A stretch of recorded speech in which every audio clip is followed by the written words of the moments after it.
Hello, beloveds, and welcome to Christian Emotional Recovery, a podcast for those who are survivors of childhood trauma, emotional neglect, and narcissistic abuse. This podcast is hosted by Rachel Leroy, a college professor and trauma survivor. Many of us spend years trying to heal and don't get anywhere. We don't always target the trauma itself, which is so often what keeps us stuck. This podcast is where faith meets science. Rachel is an emotional healing expert with 20 years of experience applying healing modalities that helped her start making progress after nothing else worked. She'll show you how to do the same. Each week, we'll cover a topic that will show you how to heal trauma for good. Please check out our website and show notes at christianemotionalrecovery.com and join the Facebook community, Trauma Survivors Unite, Christian Emotional Recovery.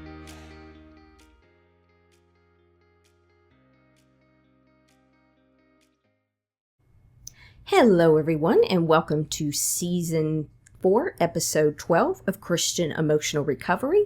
I'm your host, Rachel Leroy, and this is a crossover episode, and the episode is called Roles and Relationships in Narcissistic Family Dynamics. Roles and Relationships in Narcissistic Family Dynamics.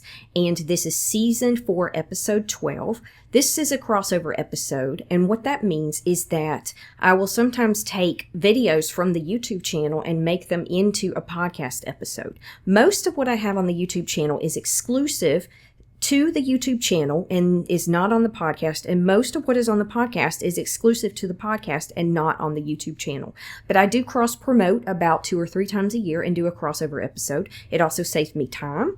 So if you would like to get the YouTube videos and you listen to the podcast, please go to Christian Emotional Recovery, the YouTube channel, and you can click the subscribe bell and you'll get notified anytime a new episode of the videos comes out. Also keep in mind that the podcast is on the YouTube channel as well, or you can access it at your favorite podcast platform.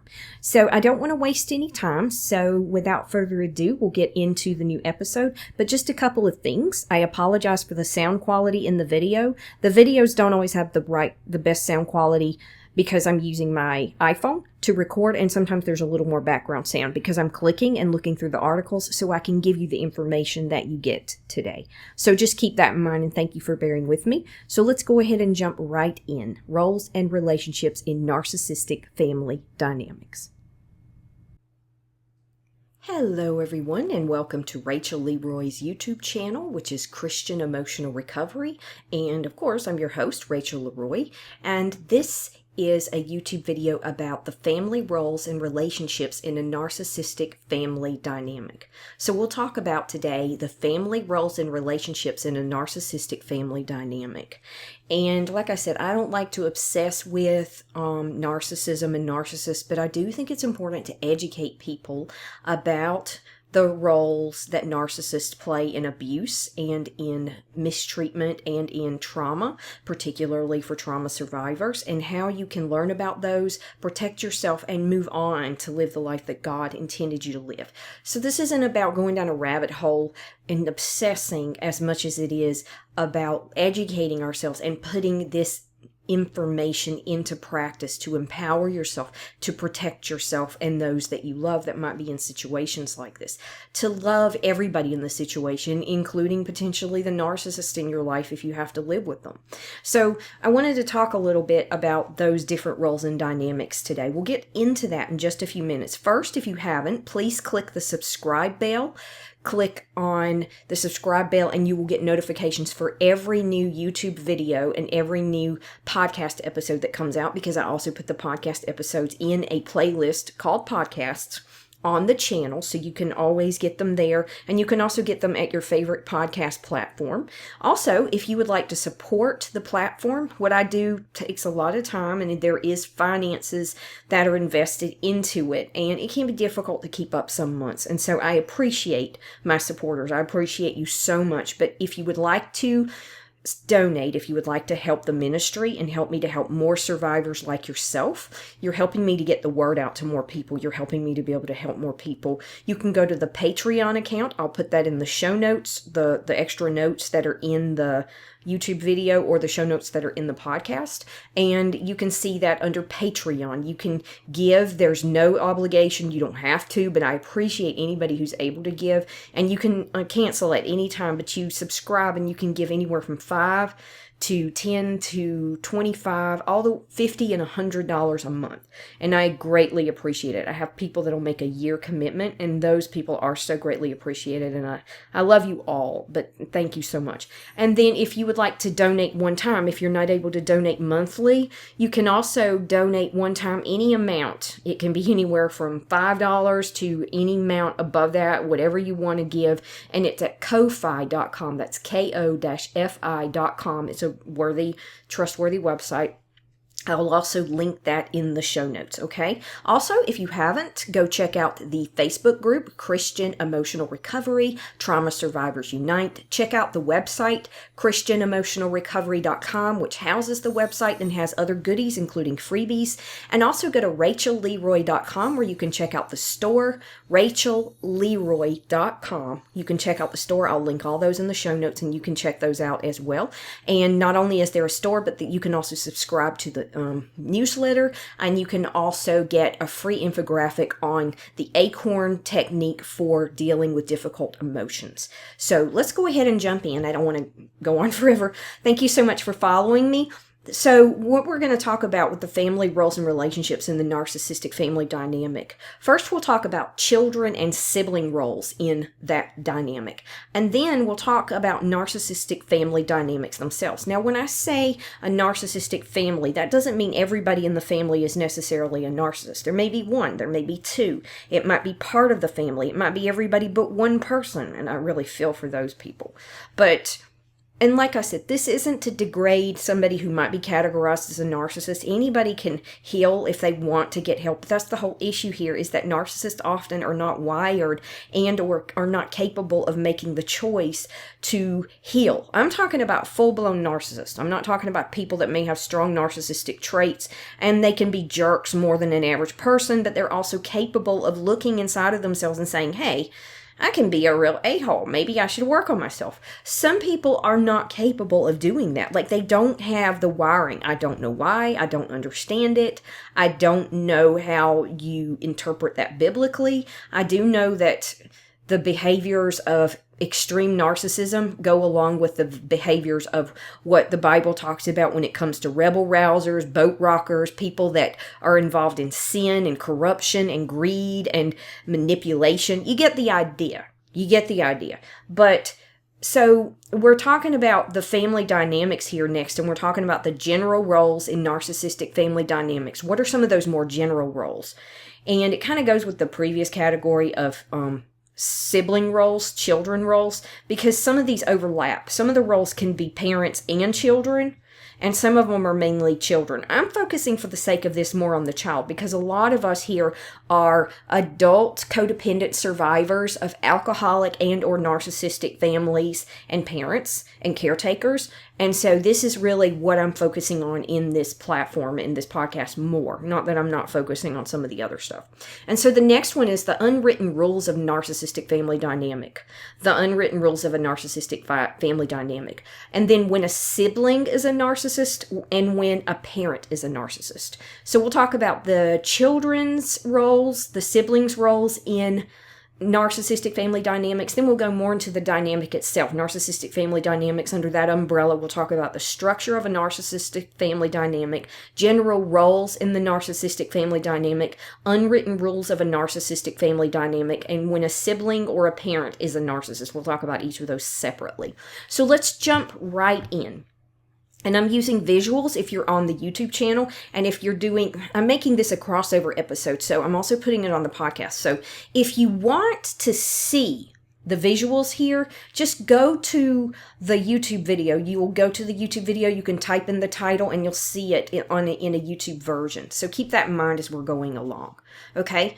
So I, as always, have resources, and as always, I will put those in the show notes so you can read any of them. You can look at the links that those have as well, and you can look at these resources and read them to learn more about narcissistic family dynamics. So, like I said, it's one thing to talk about narcissistic relationships and different types of narcissists in a video slash YouTube, in a YouTube slash podcast, I did or am talking about, I'm not sure which comes out first, but I'm talking about the different types of narcissists. So we're breaking that down as well. But I wanted to go a little more into this because I wanted you to see how it all connects. How does this work in a family dynamic? So there's an article here from Sentient Counseling. Sentient Counseling. I was trying to see if there was an author of this one. I don't see a name. But Sentient Counseling is the source where this comes from. And this is based in the UK. I get a lot of good sources from all over the world. And then, so let's just jump right into some of the roles in a narcissistic family. Now, some of these are parents, but they also talk about the children a lot. So I wanted to talk about some of those different roles. First, you have the enabler, and they say it's a weak-willed person. I don't know if that's a nice way of putting it, but maybe so. Yeah, they're generally a codependent partner of the narcissist who will do anything to appease them. And there is nothing, and they do nothing when the narcissist is in a rage as they, and accept as normal any humiliation dished out to them, whether in fear or with a nervous laugh. So this makes it sound like it's coming from the parent's role, that maybe one's a narcissist and the other one is an enabler. And those people aren't just the ones that kind of run away or don't want to have anything to do with the family. Those are usually the ones that can actually become flying monkeys. And if you don't know what a flying monkey is somebody who not only hovers around the narcissist, but actually goes to the people that they're abusing and tries to push down their boundaries and tries to, they send those people in to try to do their dirty work. And sometimes the flying monkey is truly unaware of the harm they're doing and truly unaware of what's really happening. And in other cases, they're fully aware of it and they don't care. And so the enabler is kind of that role. And I think it could be a parent or a child, because you might have siblings, several siblings, and you might have one sibling enabling and sort of bowing down to a narcissistic other sibling, and then another one might be aware of what's going on and they might team up on the one that's more aware. And you might have had that experience of different family roles. So the next one is the golden child, and that's the child is seen as an extension of the parent and treated as the favorite. They live vicariously through the parent and vice versa. They can be manipulative, employing bullying tactics towards their siblings and others when there's no one around to catch them. There are a lot of expectations on the child to be perfect in order to make the parent look good. That doesn't necessarily mean that the golden child is always a narcissist. That's not true. I've actually seen in some cases where the narcissistic child was badly behaved and the parents would constantly discipline that child and not like them. And then the well-behaved child was more codependent and just kind of smoothed over conflict and always did what they were told, and they actually became the golden child. But what happens in more cases is that the narcissistic child becomes the golden child. They're seen as perfect, as the article says, a reflection of the parent, and anything wrong they do is seen as something wrong with them. So the parent will either blame others and emotionally humiliate the child, and the child learns from an early age that image is everything. So they kind of put the child on a pedestal, and they don't discipline the child enough, put enough balance there in terms of setting boundaries and stuff like that. But a lot of times those children are just, oh, my precious sweetheart, you can do no wrong, and they don't set any boundaries. And sometimes that does turn them into a narcissist because there's never been any boundaries or accountability set for that child, right? So the scapegoat child is often the other extreme. It's the one where the child can do no right. The child is blamed for everything. The scapegoat child is inferior to the golden child in every way. So when the golden child can do no wrong, the scapegoat child, it says, can never do anything right. This child is often called the black sheep of the family and labeled as a troublemaker who doesn't conform. Often it's the person who calls BS on the narcissistic family dynamic that becomes the scapegoat. And these roles can actually change. Because in my family, I'll be honest, I was the golden child at one time, and now I'm kind of, I wouldn't say I'm actively treated with active hostility by everybody in the family, but with one or two people I am, and with the others, yes, I'm kind of the scapegoat now because I call BS on a lot of stuff, and I'm not vocal about it, I don't talk about it, but I've said enough and changed my behavior enough that it's obvious. But it says spending their childhood trying to get approval from a parent, it is never enough. And that's how they become a codependent. Scapegoat children more often than not become codependents. They can never meet the parent's expectations the way the golden child does. And that does not mean the golden child is better or does anything better or is more talented or more able. There are more factors that go into it than that. So any successes or achievements are attributed to others compared to unfavorably to the or they're compared unfavorably to the golden child. Bear with me, my cat's rattling in the background. So I won't go into all of that. The next one, and keep in mind some of these can overlap. For example, often the scapegoat is the caretaker. And another one child is the caretaker child. So you had the golden child, the scapegoat, and now the caretaker child. And sentient counseling says this is the rescuer of the family. Not the same thing as the enabler. The enabler actually eggs on the narcissist. The caretaker just wants everything to be okay. And that's often a sign of codependency as well. Not always, but often. But it says they cannot tolerate conflict and will sacrifice everything, putting the needs of others before their own in order to avoid emotional turmoil. That was me. I wasn't the kind of person that would take over and try to comfort and soothe everybody and be the healer in the family, but I was more like the kind of person that went in the background and would try to stay out of conflict and would try to make myself whatever people needed me to be to avoid escalating it further. So that was kind of my style of being the caretaker. So it's not always an active thing. Sometimes it's more being in the background. But it says they have no idea how to get their own needs met, so they focus on others' needs instead. And when they're is upset, they jump into rescuing and pacifying mode. So it can inadvertently enable a narcissist because you're trying to coax them instead of making them responsible for controlling their own actions if they're an adult. And so the caretaker child is often a people pleaser and often defined only by what they can do for others. Do you see how being a Christian and wanting to serve and help others and then having this mode role in your life already being conditioned that way can be dangerous for you in terms of your emotional health? That's why I'm always talking about the fact that we have to set boundaries and love ourselves and take care of ourselves and make sure that our motivations are good. And that's why we need to heal the root of the need to be a caretaker for these codependent reasons, instead of because of our overflowing love for people, our overflowing love for God, and our enjoyment of doing things like that. Coming from a genuine place of doing these things is healthy, but when we do it because we enslave ourselves to our own emotional impulses, it's not healthy at all. And you can actually burn yourself out because you're more likely to not stop because it is an impulse. When it's a conscious choice and the motive comes from a more authentic place, you know when to stop, right? And take care of yourself and set boundaries and say, I can't do this right now, and delegate. So there's another one. It just says invisibility, but I would say the invisible child. And this is probably more the role I had. This child never receives praise or blame. I would also argue that middle children get this more, though not always. They are ignored. The narcissistic parent has no interest in them as they have no use for them. Nothing is expected of them, so more often than not, they don't even try. They will receive just enough care to conceal the level of neglect. They tend to become withdrawn and live in a private world of their own imagination. As an adult, they become very independent as they feel they have no one to rely on. That's really sad that a child is that way. But that is, like I said, children can feel, or adults can feel more than one role here. You could be the invisible child and also be the caretaker child at the same time, I think. A little bit of both. But I think I was more the invisible child, actually.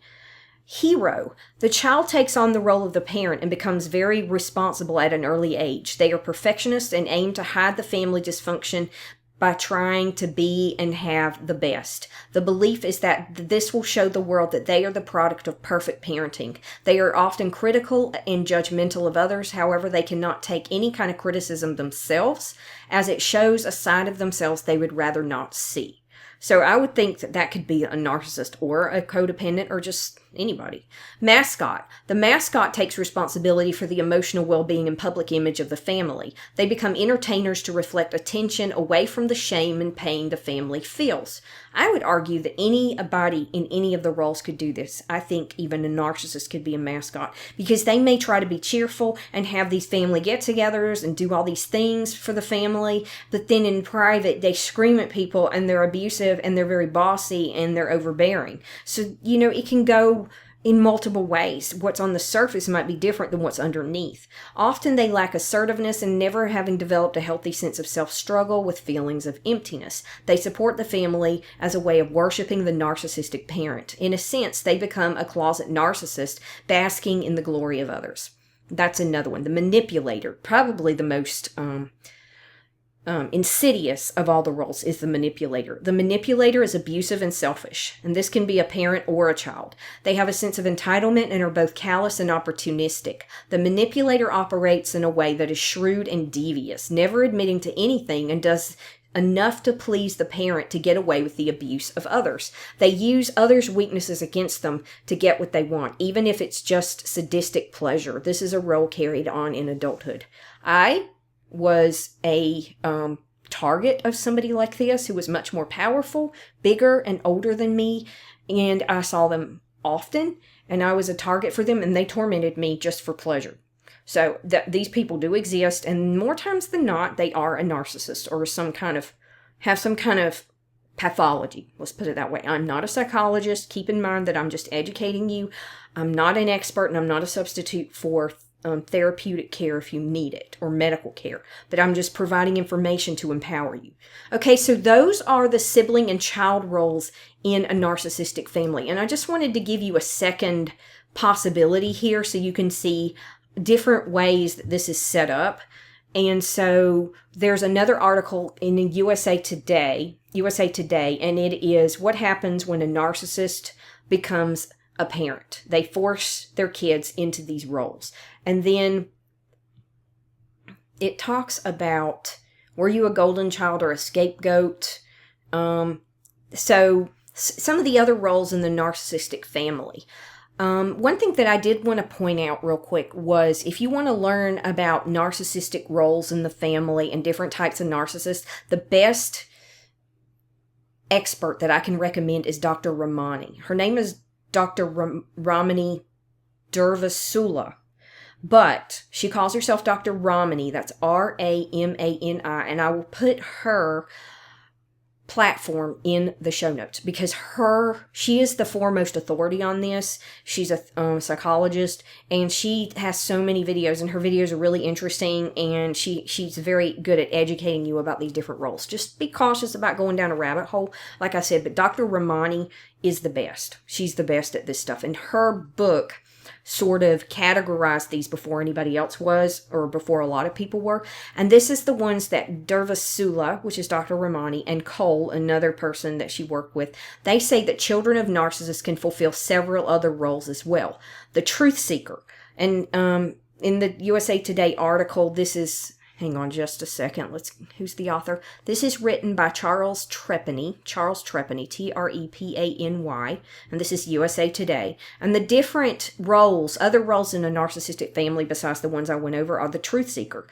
That is those of us that are on this journey and we're working on healing ourselves right now. And we're the ones that are more likely to call BS. Or we just kind of sit back and we don't say anything, and we observe and we know everything that's going on and we don't say much about it, and we just know. But the truth-seeking child is the child that at some level gets that it's not okay, and there's a wisdom to this child, she says. This is a child who, because they see the truth, may try to soothe siblings.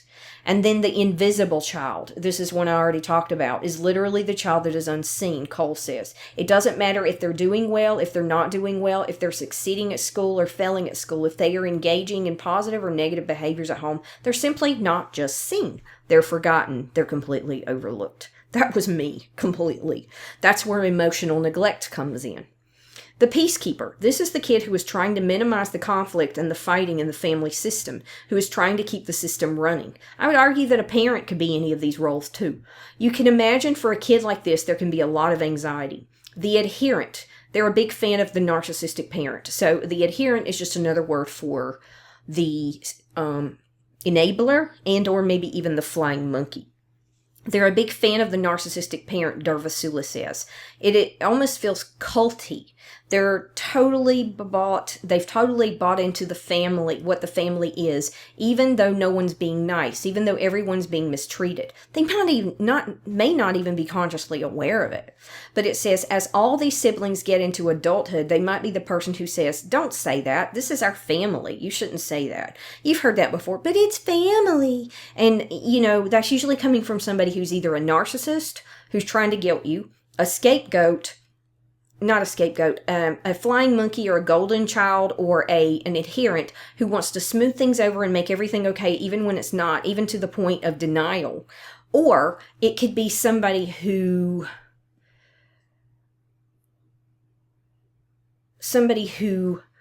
doesn't understand what's actually going on in the family and they're just overstepping their bounds, right?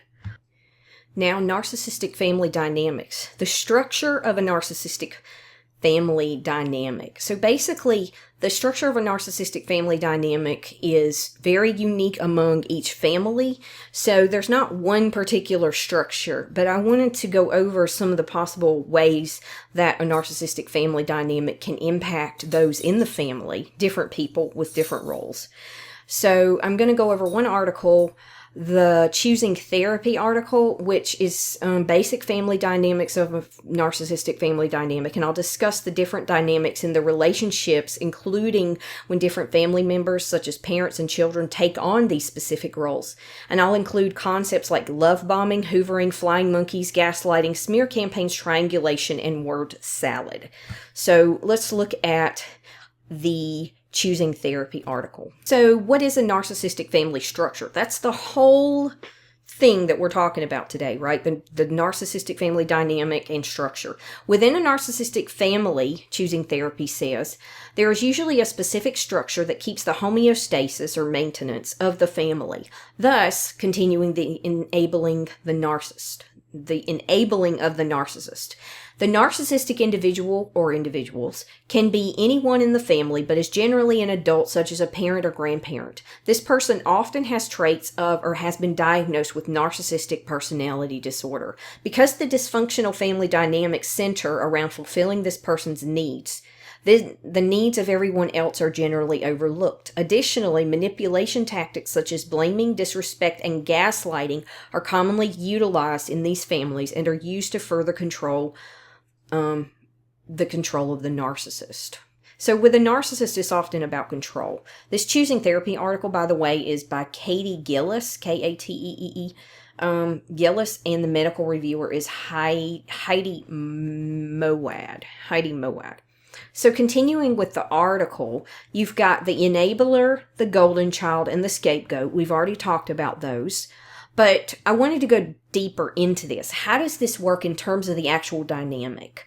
They're calling it structure here, but I think it's more of a dynamic because your interactions are dynamic. And structure is more like a shape. It feels like something static. So we're talking here about something that is changing and evolving and something that is structured around the dynamic. That's the structure itself. But the dynamic is what happens within and because of that structure. So there's 10 things that the Choosing Therapy article goes over when it comes to structure. It says a narcissistic family will often be full of deceit. Sometimes you're not even aware of it. Like I said, when I realized what was happening in my family, I was like, oh my gosh. On one level, yes, I was aware of it, of course. But on another, I had been taught that our family didn't have problems, or we had problems, but we were good people, that it was a healthy and loving family, and that that if there were any problems, I was the one with the problem. Now, I was never told that directly, but I was told that implicitly,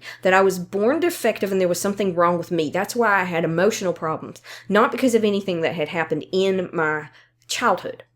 And when I woke up to and realized what had happened, and that there was validity to the fact that I had been abused and neglected, maybe not in visible ways, but I had been, it was alarm bells went off in my head. And it changed my life forever in a good way. But it's been very difficult too, because I could never look at some people in my life the same way again. I couldn't. You can't go back, because if you go back, it's more painful than where you were before you even knew what was going on. You're responsible for that information. You have to work on your healing after that and accept what you have come to understand. It's hard, it's painful, but it's also empowering. So back to the narcissistic family structure, it says a narcissistic family structure will often be full of deceit, even to those who are in it, especially the survivors and the victims, emotional abuse, and multiple forms of narcissistic manipulation. These dynamics are extremely dysfunctional and harmful for any family members involved, no matter the position or, quote, role in the family system. Unhealthy communication, poor boundaries, or what we would call enmeshment, and a need for control are some signs that a family is being governed by these maladaptive behaviors. So 10 signs of a narcissistic family. Image is everything. Now, I didn't think that that was true in my family because it was all about faith and it was all about God and it was all about church. But looking back, I can see how subtle it was, but it was still about, there's a narrative about what kind of family we are versus the reality of what kind of family we are. And we had to keep that narrative going about what kind of family they wanted us to think we were instead of what kind of family we actually were. So a narcissistic family is often obsessed with creating and keeping the, quote, perfect family image.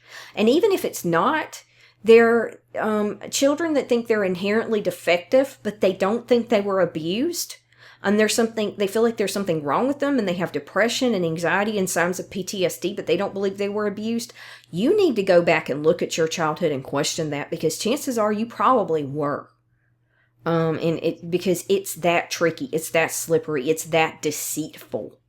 So, despite perfection being unattainable and unrealistic, a narcissist's illogical false self needs the perfect image in order to present themselves appropriately to the world. And everybody else in the family, everything that they do has to serve that, doesn't matter how much it hurts them. That was my words. So, choosing therapy number 2, lack of communication.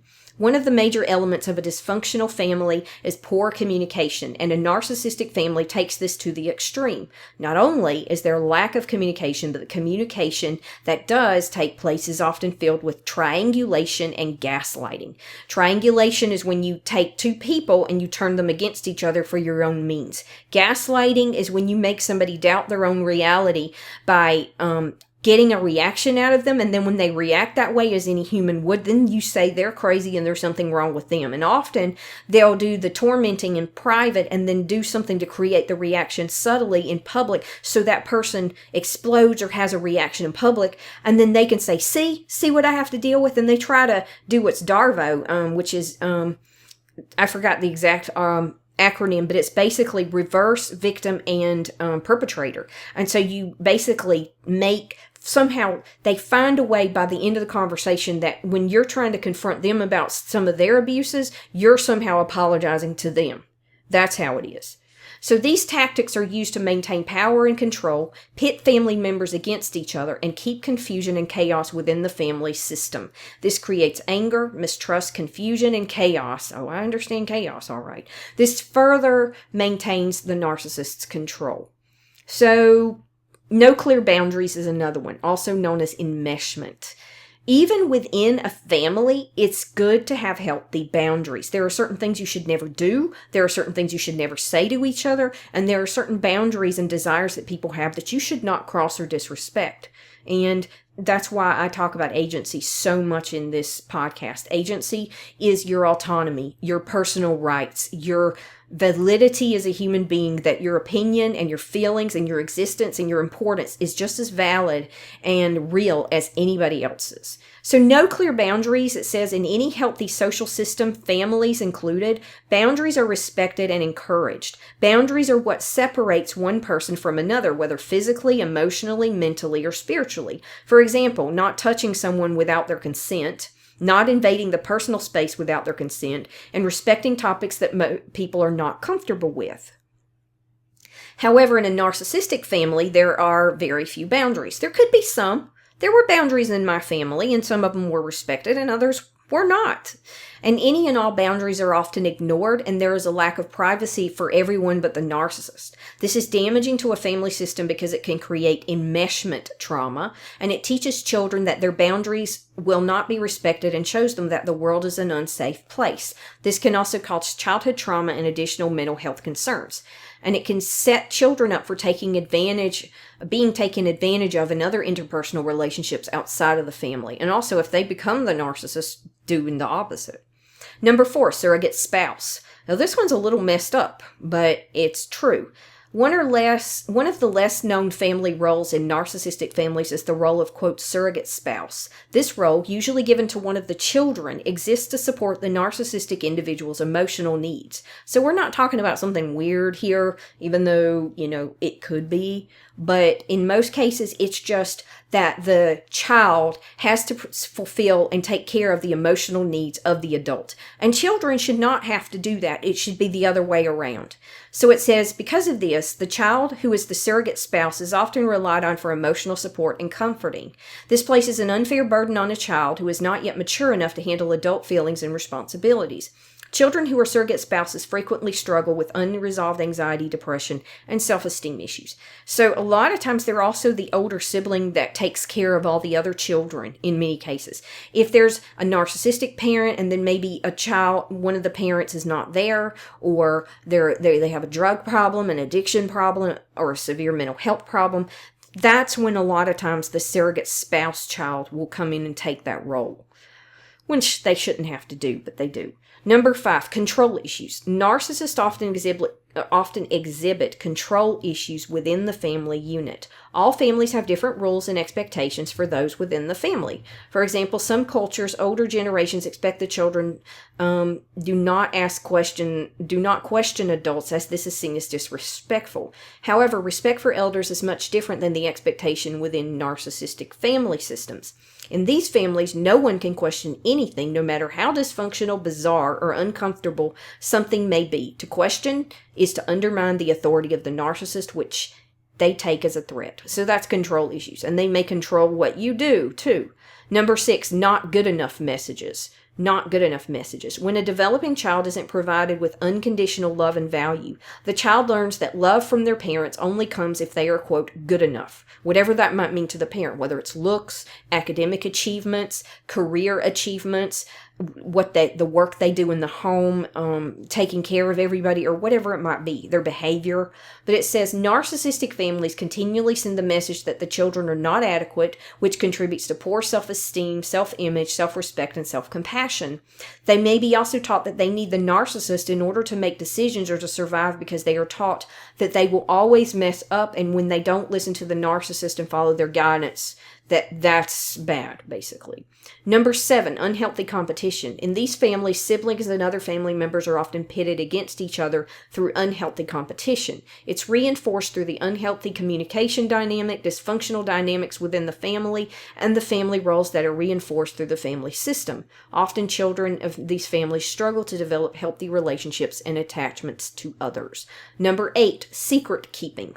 Secrets are one of the major elements of a narcissistic family. And this is something that I'm sharing a little more here than I usually do. I'm not going to be specific. But in the past, I might not have been aware of secrets, but there weren't that many as far as I could tell. Now, my family is so riddled with secrets and keeping things from each other, and, well, don't tell this person this, and, well, I know this about that person, and then, or sharing stuff that they're not supposed to me that I didn't want the burden of knowing.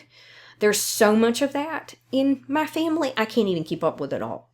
But it says secrets are the major elements of a narcissistic family system. Each member is expected to keep secrets in order to maintain the ideal public image that is protected. The biggest secret is the fact that the family is dysfunctional, which is hidden at every cost. Deception is reinforced through family roles, manipulation, and denial that is reinforced by the family members. Now, one of the first YouTube videos I ever did was the destructive power of denial.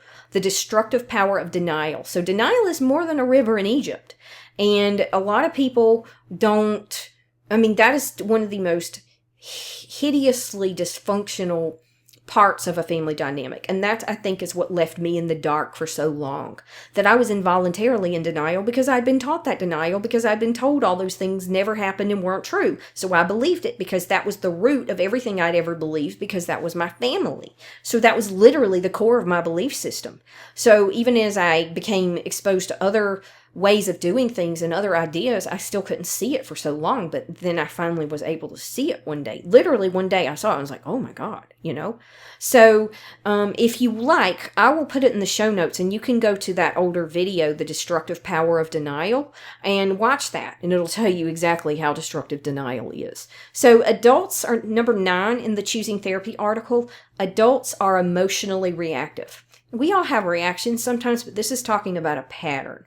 It says survivors of narcissistic families understand all too well that the adults frequently behave worse than the children. While it is understandable for children to be emotionally reactive, narcissistic parents often behave this way with limited insight into their behavior and little remorse for how their behavior affects others. Number 10, blackmail is common. Not surprisingly, your feelings can be used against you.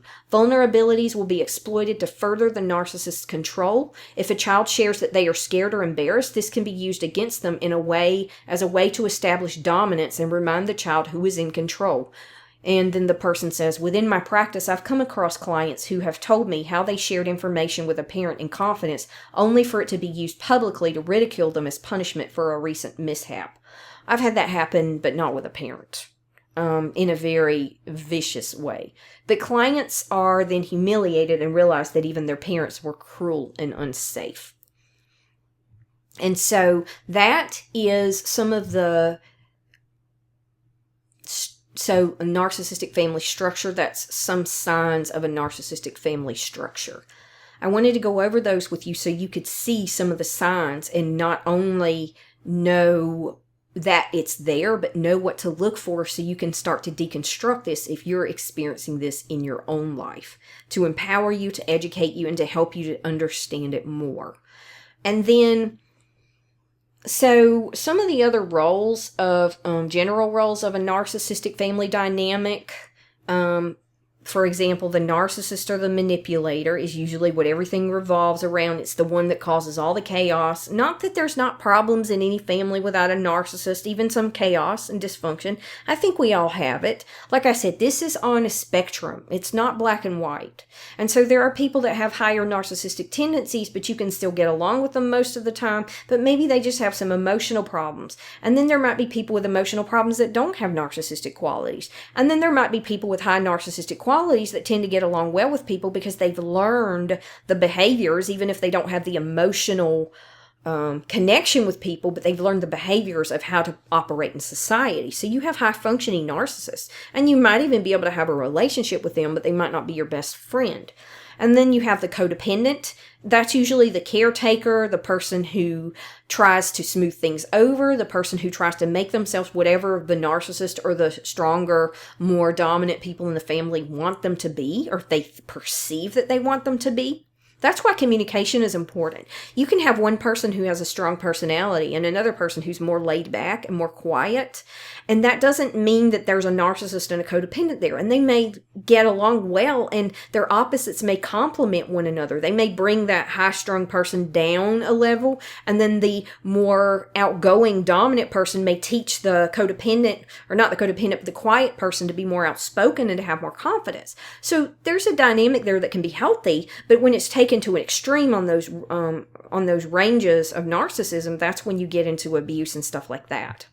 So flying monkeys are another one, and enablers. Flying monkeys and enablers are the ones that bow down to the narcissist, do their bidding, try to keep everybody else in line, and try to do the bidding of the narcissist themselves, where the narcissist can't or won't do it themselves towards the other people in the family who are either scared or not saying anything, or even trying to fight against these dynamics because they're the truth seeker, right? We're truth seekers in this podcast, so that's an actual role here. So that is the general roles in a narcissistic family dynamic. And now let's look at some of the unwritten rules of a narcissistic family dynamic. There's another article in Psychology Today that talks about this.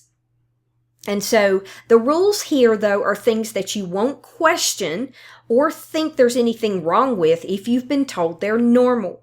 And that's what I was told, and that was my experience. I'll say it again because this is really important. You won't question these dynamics at first or think there's anything wrong with them, at least consciously. On an unconscious level, you might, if you're told your whole life that they're normal. This is where gaslighting comes in. It may not even be intentional gaslighting. It's often unconscious by the people that do it because they're trying to cover up their flaws and they're scared to be exposed. So, and then you will think you are the problem. When you're the child, you'll grow up thinking you're the problem because you'll be taught that implicitly or explicitly. So that's where the gaslighting comes in, and you will think you are the problem. So let's look at this unwritten rules of narcissistic family dynamic, because I think this might be the most important part of all of it. So there is, in the Psychology Today article by Julie L. Hall, the 12 rules of a dysfunctional narcissistic family. So acceptance is conditional and you must take sides, is what she says. But a couple of things to note here, key points. Narcissistic homes often have unspoken, so it's unconscious, and there's denial sometimes that those even exist, even when you question them, bring them up, or ask about them. Sometimes the narcissist or other people in the family will either be aware of them and deny them, or not be aware of them and thus deny them because they don't know they exist. So they're often unspoken, and I would also argue sometimes unconscious rules of engagement that dictate interactions among family members. So narcissistic homes often have unspoken rules of engagement that dictate interactions among family members. Some of these rules may include submitting to the dominant narcissist authority and taking sides. And in these families, rage is often normalized and denial may be rampant. So the unspoken rules. Acceptance is conditional. To gain acceptance, children must comply with the family narrative. There's a family narrative, and like I said, it usually doesn't run right on the surface. You have to dig and burrow down and then move forward. There's a thread or a narrative there that runs underneath the surface and is unconscious, because people will deny, in these families will deny that these things exist. That's why you have to look at the evidence, not what people say. Look at the evidence of behavior, of dynamics, of experiences. Trust your emotions, trust your red flags, trust yourself that if something is wrong, it probably is. I'm not talking about paranoia. There are people that are paranoid. I'm talking about genuine things that are happening that people will say don't happen. So it says, to gain acceptance, children must comply with the family narrative and value system. Expressions of differences are rejected and pathologized. I had anxiety and depression growing up really bad, and I was told that I must have been born with them.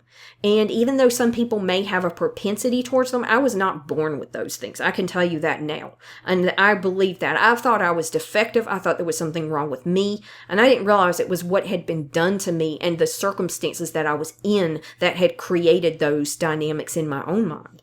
And I had to take responsibility for that, but it was not my fault. And so if this is happening to you, this is not your fault if that happened in your family. I'll say it again. It's not your fault. So number 2, submission is required. Everyone is expected to submit to the dominant narcissist authority, no matter how ignorant, arbitrary, cruel, or destructive it is. Number 3, someone must be blamed for problems. When something bad happens, from a lost job to a spilled glass of milk, someone must be blamed for it. And I found that in my own life that I project that behavior because I grew up in that dynamic, and now when something goes wrong, I have to blame somebody. And I'll be honest, God forgive me, but I often blamed God. And my relationship with God has been strained, and I'm working to rehabilitate it. And I want to work on that enough that I can create a course for you on it too, because this is taboo. People don't want to talk about this, but there are so many Christians that are so pissed off at God. They blame God. They hate God. They're mad at God. And yet they love Him and worship Him and want to follow Him and obey Him at the same time. It's so messed up. And I want to help you to heal that. And I do plan on creating a course about restoring our emotional relationship with God and working on the projection from the abuse that we experienced that we project onto God. Because that automatically happens. We project whatever we've been taught. And so a lot of times when bad things happen, we blame God, even if God had nothing to do with it. So here it says, typically there is a family scapegoat who is made to bear the main burden of the family's problems, frustrations, and unhappiness, as well as the dominant narcissist projected. See, they projected their self-loathing onto you, and then you project that onto something or someone else. So you need someone to blame because you're taught that. Number 4, vulnerability is dangerous. Mistakes, accidents, and weaknesses, even ones you take responsibility for, are cause for shaming treatment that can persist for years. Number 5, you must take sides. Just as there is always blame and shame, there are always sides. In other words, instead of being a family, and let's work this out together, and let's problem solve here, let's instead point fingers and blame. And I saw that a lot growing up. Well, you did this and you did that. And sometimes it's just bickering. Sometimes it's just silly bickering and squabbling. I get that. And it doesn't really cause any long-term damage. But when it happens all the time, or when it gets really ugly, it can be very bad. It says, if you are not the dominant narcissist side, you are wrong. Children often feel forced to choose between parents, siblings, and other family members. Number 6, there is never enough love and respect to go around. Renewable resources in healthy families, love and respect, are limited to the narcissist and whomever else is deemed worthy, usually a favored golden child. Respect for one person means disrespect for another. So in other words, it's black and white. It's either or. You're either in or you're out. And love and respect, yes, there's no shortage of those. In a place where there's love, there's no shortage of any of those. But in a narcissistic family, there is a shortage of those. And so people don't get any. So number 7, feelings are wrong. Now, when we talk about, I'm not a parent, okay? So I'm not going to sit here and act like I know what it's like to raise children. I have family members and who have children. I have kept and babysat children. And but I know this from my own childhood, but when a child has a tantrum or something happens where their emotions are, maybe they're misbehaving and their emotions are misplaced, telling them that their feelings are wrong does not help.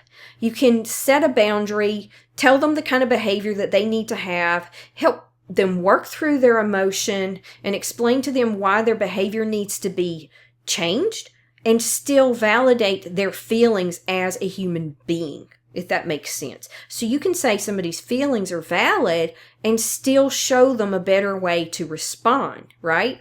You can do that for yourself too, and that's what healing is all about. So in a narcissistic family, though, feelings are wrong. The feelings that make us human, help us connect and get our needs met, and protect us from harm are selfish and must be repressed. Only the narcissist has free rein to express their feelings, have emotional reactions, and make demands. So they're like a black hole that everything else in the family revolves around. Number 8, competition, not cooperation, rules the day. One-upmanship, favoritism, and constant comparison create a harshly competitive environment that undermines trust and breeds hostility and betrayal. Number 9, appearances are more important than substance. Even if everyone is suffering, they must smile for the family photo. I wish I could say that didn't literally happen for me, but it did. I remember a photo like that. Number 10, rage is normalized. Everyone is expected to swallow and endure the dominant narcissist's irrational, explosive, and perhaps also violent rage. This may be magnified by other forms of mental illness and or addiction. Number 11, this is one I've honed in a lot. Denial is rampant. To sustain the dominant narcissist's control over the family, there is denial of abusive incidents, the continual atmosphere of fear, the ongoing mistreatment of the scapegoat, and routine forms of neglect. So let me repeat that one. Denial is rampant. So if you're knowing something is wrong when you were growing up and you have mental health issues, but you were told that there was nothing wrong, here are some things you might want to look at in your own family, journal about them, pray about them, talk to a therapist about them, and just get these out and get clarity on them. Abusive incidents, the continual atmosphere of fear, the ongoing mistreatment of the scapegoat. Could that have been you? I'm not trying to put ideas in your head. If it didn't happen, it didn't happen. But look at the evidence. Look at the patterns. Look at what happened over time. And routine forms of neglect. That doesn't mean you were starved or you didn't go to the doctor or you didn't go to school or you never had a family vacation. You may have had all those things. But we're also talking about emotional neglect. We're also talking about human interaction and things like that. Number 12, there is no safety. Although the scapegoat is targeted with the most abuse, everyone is on hyper alert because no one is safe from blame and rage. So those are the 12 unspoken rules of a narcissistic family. Acceptance is conditional. Submission is required. Someone must be blamed for problems, except for me if I'm the narcissist, right? Vulnerability is dangerous. Keep in mind that vulnerability can be healthy in a safe environment and even necessary. Well, Brene Brown talks about that, right? You must take sides, number 5. Number 6, there is never enough love and respect to go around. Number 7, feelings are wrong. Number 8, competition, not cooperation, rules the day. That's where you might see a lot of finger pointing and name calling and blaming instead of, if there's a problem, well, let's figure out a way to solve this. What are we going to do? Number 9, appearances are more important than substance, so there's shallowness there. Number 10, rage is normalized. Number 11, denial is rampant. And number 12, there is no safety. So those are the 12 rules of a dysfunctional narcissistic family by Julie Hall in Psychology Today. And that just gives you an idea of some of the rules that you might have had in your family if you were brought up in a narcissistic family with that kind of dynamic. And that can help you to start deconstructing that and understanding those different components and seeing the connections between those behaviors and dynamics and how that impacted you. And then take it a step further and think about how you're having behaviors and beliefs and emotions now because of your PTSD that were caused by that. Once you understand that, then you can start knowing where to target it and release it, right? So the last thing I wanted to talk about is when a sibling is a narcissist and when a parent is a narcissist. So when a sibling is a narcissist and when a parent is a narcissist, to wrap up this talk. All right, thank you for following me so far. Let's go ahead and look at that. There are 2 articles. One of them is when a sibling is a narcissist. This is in the Taylor Counseling Group, and it's by Taylor Counseling Group, Dr. Christopher Taylor, and it's the impact of a narcissistic sibling. The impact of a narcissistic sibling. Signs that you have a narcissistic sibling. So when you have a sibling that's a narcissist, or you may have a parent that's a narcissist, or both in some cases. So ways to think back on growing up with your sibling, it says, here are a few questions you can ask to determine whether or not they showed narcissistic tendencies. Keep in mind, we're not trying to label people here. We're not trying to diagnose people. I'm not trying to diagnose people. I'm talking more about behaviors and patterns. But it says, did they have empathy for you and others? Were they ever cruel or threatening? Also, again, look for patterns, not for isolated incidents as much. Did you feel scared or on edge around them? Were they envious or highly competitive? Did they ever try to control or manipulate you?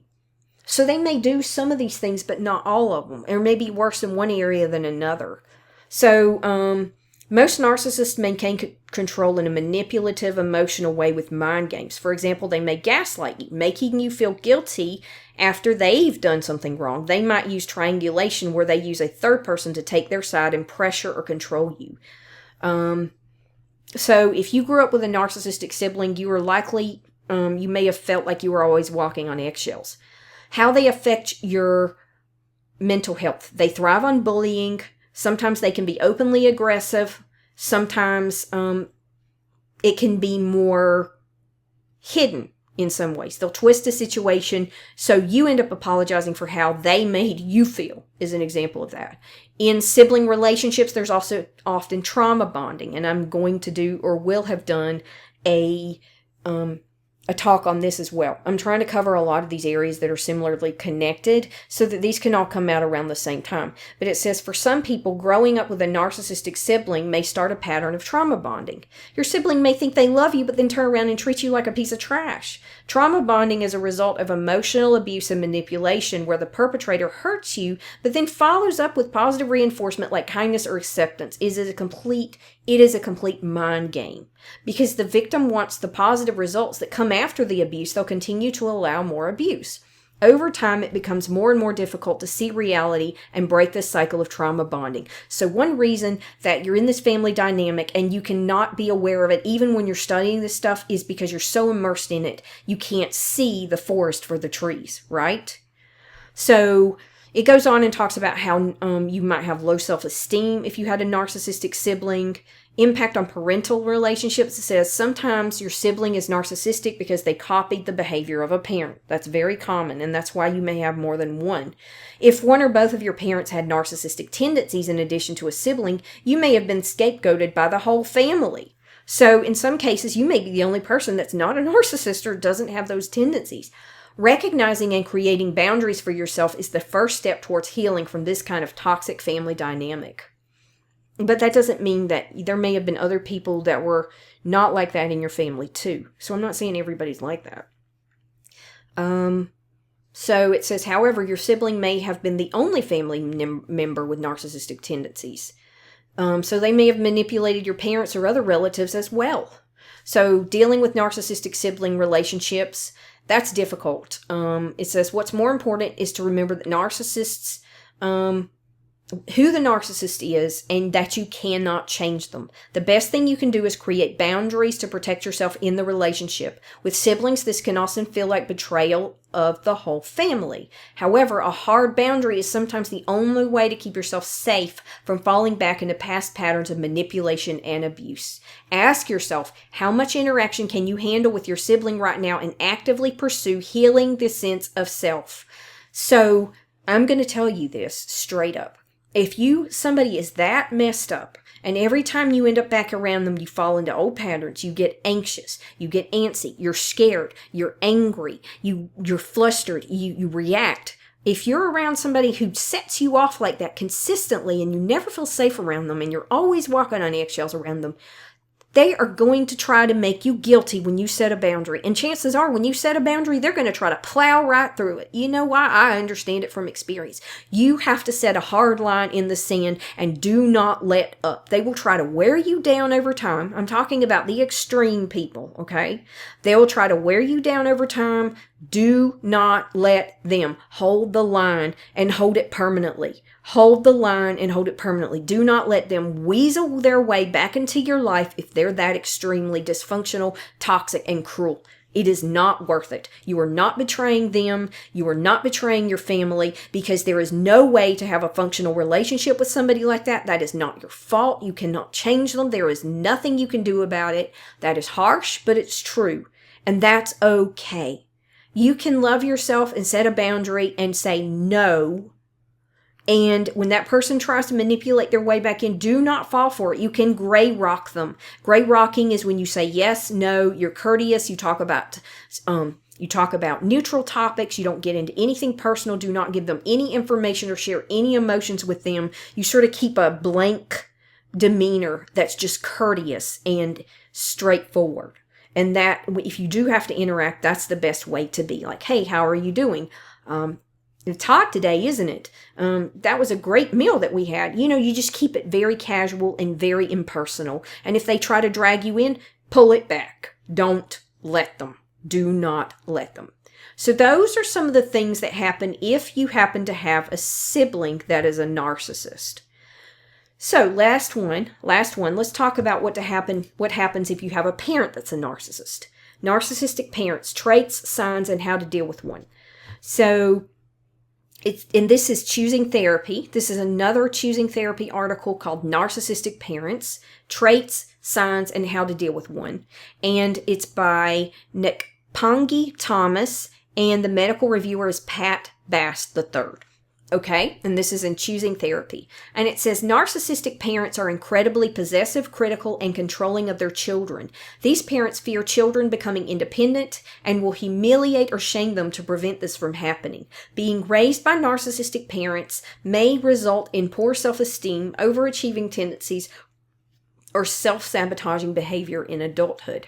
So a narcissistic parent, talking about somebody with extreme narcissistic qualities or narcissistic personality disorder. Narcissistic mothers and fathers may manifest these traits in unique ways.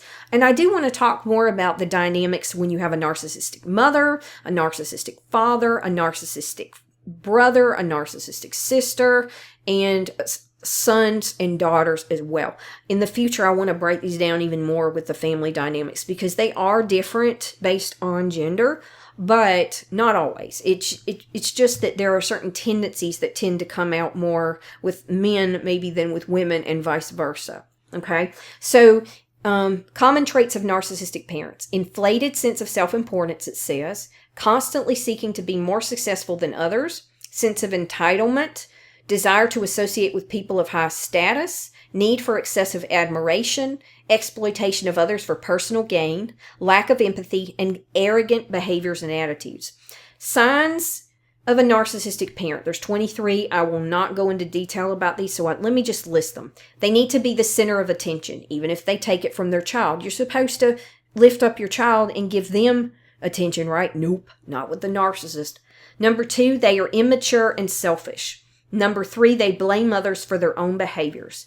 Think about how this works with a parent and a child when this happens. Number 4, they show little concern for others' needs or their children's needs or feelings. Number 5, they play favorites, maybe even among their children. Number 6, they use you, their child, for personal gain. Number 7, they are manipulative and exploitative.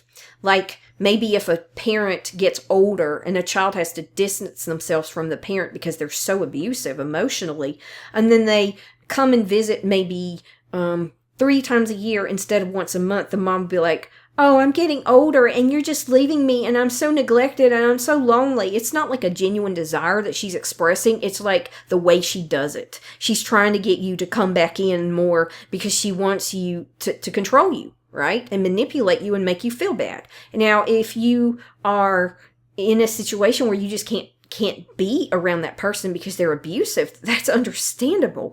That's different than just neglecting an older parent who isn't that way, that isn't really abusive, or maybe they're just quirky. Number 8, they are obsessed with maintaining the family's image, or their perceived image usually. Number 7, they use guilt trips to get what they want, just what I was saying, right? Fear, obligation, and guilt. F.O.G is an acronym. Fear, obligation, and guilt. Narcissists use that a lot. And it's used to exploit Christians and Christian empaths especially. Again, I have or will put out a podcast episode on that. I will put it in the show notes if you want to learn more about guilt tripping and how to protect yourself from it. Fear, obligation, and guilt is called F.O.G, and that's exactly what it does to your mind. But it says guilt tripping is an emotional manipulation technique narcissists use to inflate their ego and feel superior. This behavior also allows them to maintain constant power and control. Narcissistic parents may guilt trip children into giving in to demands or meeting expectations. For example, they may see a child as ungrateful if their child refuses to complete a certain task. Number 10, their love is conditional.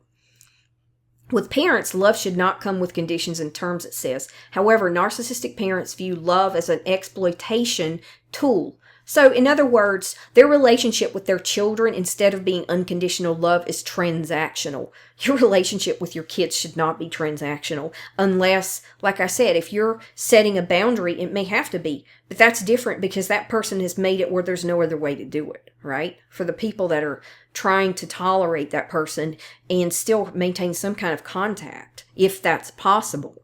Number 11, they will do anything to be, quote, the best. Number 12, they put you down and lower your confidence. Number 13, they are neglectful and never present when needed. In other words, when they need you, you sure as hell better be there. But when they need you, forget about it. It don't matter. Number 14, they limit your time together. And that's not about setting healthy boundaries. That's about they won't spend time with their children if it doesn't fit their personal agenda. They may also restrict family time to manipulate children into fulfilling their needs and requests. Number 15, they are allowed to be emotional, but you are not. Number 16, they become annoyed when asked for attention. So if you're a child and you ask for attention, all parents are going to get annoyed when they're tired, they're busy, there's so much going on. But this is a pattern, and it's like the main reaction that they have. Number 17, they are codependent. Number 18, they publicly embarrass you. Number 19, they have poor boundaries and overstep yours. You better respect theirs, but don't you dare sit any with them. Number 20, they are extremely jealous and possessive of others. They might be the kind with their spouse where if the person is even having a friendly conversation with somebody of the opposite sex in public in a harmless way, they'll think that person, they're having an affair. It's ridiculous stuff that they think. Number 21, they view you as a source of validation. In other words, you're their supply for them to feel better about themselves. Number 22, they expect you to play the caregiver role. Number 23, they gaslight you. So, they covertly sow seeds of doubt in a targeted individual, making them question their own memory, perception, or judgment. Let me slow down on number 23. This is the last one. Narcissistic gaslighting is part of the denial family narrative. So gaslighting doesn't just happen from one individual to another. It can happen unconsciously and unintentionally, or consciously and intentionally, with a group towards one person, or a larger group towards a smaller group of people in a family. So also in cultural systems this happens, but it's a form of manipulation in which a person or group covertly or secretly sows seeds of doubt in a targeted individual, making them question their own memory, perception, or judgment. I was the person that got forgotten about, ignored, and neglected, and I just stayed out of the way for the most part. But I would still behave and act the way people wanted me to, so I could keep my head down and keep safe, right? So this is what happened to me. Seeds of doubt were planted, and I was the one person that seemed to be aware of what was going on, and so they needed to make sure that I questioned my memory, my perception, and my judgment. For example, a gaslighting parent is when they deny some experiences from the past, invalidating their child's feelings about the event. Oh, that never happened, or you must be remembering that wrong, or something like that. Or, well, if you've got mental health issues, it wasn't because of how you were raised or the environment you were in or how you were treated. It's because of you. You were born that way. You know, you probably just have mental health issues. Sometimes it's very subtle. Sometimes they don't just straight out say, there's something wrong with you, but it's implied. That's why you have to be really, really aware of this. So I'm going to put another source. I'm putting a lot of resources in this one, okay? But I'm going to put a book in there. And if you only ever read two books on this topic, one, you need to read The Body Keeps the Score. That's about how trauma happens and how to heal it. And that is the first book I recommend to a lot of people. The Body Keeps the Score, and it's by Bessel van der Kolk. I'll put his name so you can see how it's spelled and the title in the show notes. The other one that I would recommend you get, if this is all sounding too familiar, is to check out Shannon Thomas, Healing from Hidden Abuse.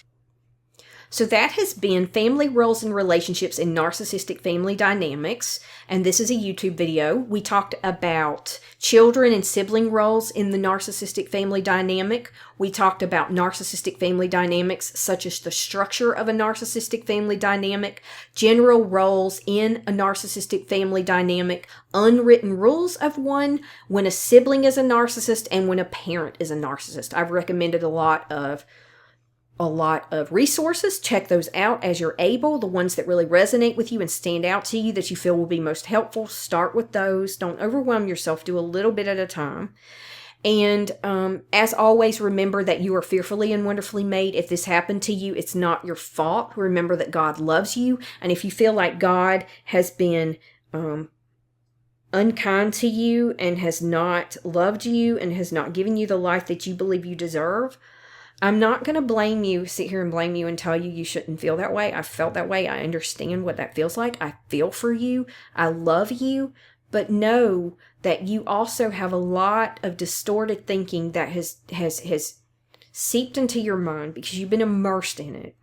And you're going to project without meaning to. It's not your fault. It's not your fault. Don't beat on yourself for this. But you will project a lot of that abuse that you experienced and the neglect you experienced onto what you perceive as happening in the world, and that God is doing those things to you.